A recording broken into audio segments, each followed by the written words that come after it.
कार्तिक पूर्णिमा व्रत।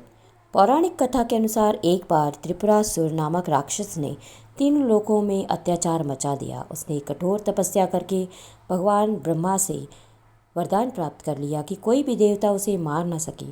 वरदान पाकर वह अहंकारी हो गया और देवताओं को परेशान करने लगा। उसके अत्याचार से परेशान होकर सभी देवता भगवान शिव के पास गए और त्रिपुरासुर के वध की प्रार्थना की। भगवान शिव ने कार्तिक पूर्णिमा के दिन त्रिपुरासुर का वध करके तीनों लोगों को उसके अत्याचार से मुक्त किया। इस विजय के उपलक्ष्य में देवताओं ने दिवाली की तरह दीप जलाए और आनंद मनाया। तभी से कार्तिक पूर्णिमा को दीपदान और व्रत का विशेष महत्व है। यह दिन भक्ति और पवित्रता से भरा होता है और इसे मोक्ष प्राप्ति का दिन भी माना जाता है। अब है कार्तिक पूर्णिमा का महत्व। कार्तिक महीने में जो पूर्णिमा आती है उसका भी धार्मिक दृष्टि से बड़ा महत्व है। माघ महीने की पूर्णिमा के समान ही इस दिन गंगा स्नान का महत्व बताया गया है। कार्तिक पूर्णिमा के दिन गंगा में दीपदान का बड़ा ही महत्व है। ऐसी मान्यता है कि इस दिन देवलोक में दिवाली मनाई जाती है। इसी उपलक्ष्य में वाराणसी में गंगा तट पर देव दिवाली का उत्सव मनाया जाता है। अब है पूर्णिमा व्रत के नियम। स्नान और शुद्धता। व्रत के दिन सुबह जल्दी उठकर स्नान करें और स्वच्छ वस्त्र धारण करें। शारीरिक और मानसिक शुद्धता का विशेष ध्यान रखें। इस दिन पूर्ण उपवास रखें। जल और फलाहार का सेवन किया जा सकता है, परंतु अन्न का सेवन न करें। यदि शारीरिक स्थिति उपवास करने की अनुमति नहीं देती है तो आप फलाहार कर सकते हैं। इस व्रत के दिन भगवान विष्णु और चंद्रमा की पूजा करें। घर के पूजा स्थल को स्वच्छ करके वहाँ दीपक जलाएं और भगवान की मूर्ति या तस्वीर के सामने फूल, चावल, धूप, दीप और नैवेद्य अर्पित करें। पूर्णिमा व्रत की कथा का श्रवण अवश्य करें। इससे व्रत का फल कई गुना बढ़ जाता है।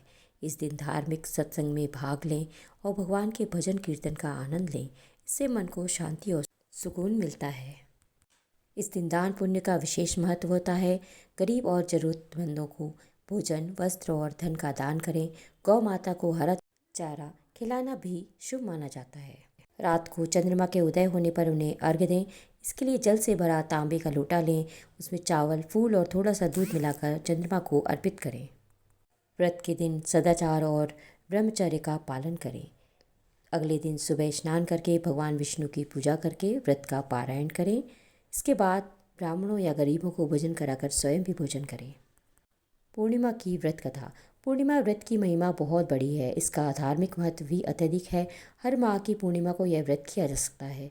इस दिन चंद्रमा अपने पूरे आकार में होता है। इस व्रत की कथा इस प्रकार है। एक समय की बात है, एक गरीब ब्राह्मण दंपत्ति एक छोटे से गांव में रहते थे। ब्राह्मण अत्यंत धर्मात्मा और श्रद्धालु थे, लेकिन उनकी आर्थिक स्थिति बहुत दयनीय थी। ब्राह्मणी भी अत्यंत धर्मपरायण और पतिव्रता थी। वे दोनों भगवान की उपासना और पूजा अर्चना करते थे, परंतु उनकी गरीबी खत्म नहीं हो रही थी। एक दिन ब्राह्मण ने अपने गांव के पुजारी से अपनी समस्या बताई। पुजारी ने ब्राह्मण को पूर्णिमा व्रत करने का सुझाव दिया। उन्होंने बताया कि पूर्णिमा के दिन व्रत करने और भगवान विष्णु की पूजा करने से सभी कष्ट दूर हो जाएंगे और आर्थिक स्थिति में भी सुधार होगा।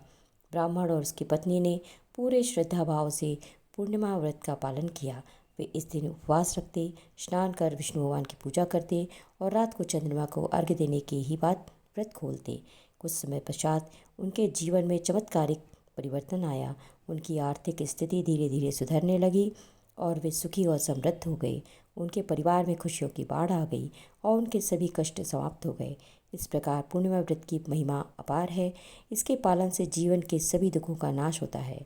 भगवान विष्णु की कृपा से भक्तों के जीवन में सुख, शांति और समृद्धि का वास होता है। पूर्णिमा व्रत की कथा को सुनने और पढ़ने, पालन करने से पुण्य की प्राप्ति होती है और भगवान की कृपा सदैव बनी रहती है। इस दिन व्रत करने से मनुष्य को मानसिक शांति, आध्यात्मिक बल और पारिवारिक सुख की प्राप्ति होती है। तो आपको कार्तिक पूर्णिमा की कथा और पूर्णिमा की कथा कैसी लगी कमेंट करके ज़रूर बताइए।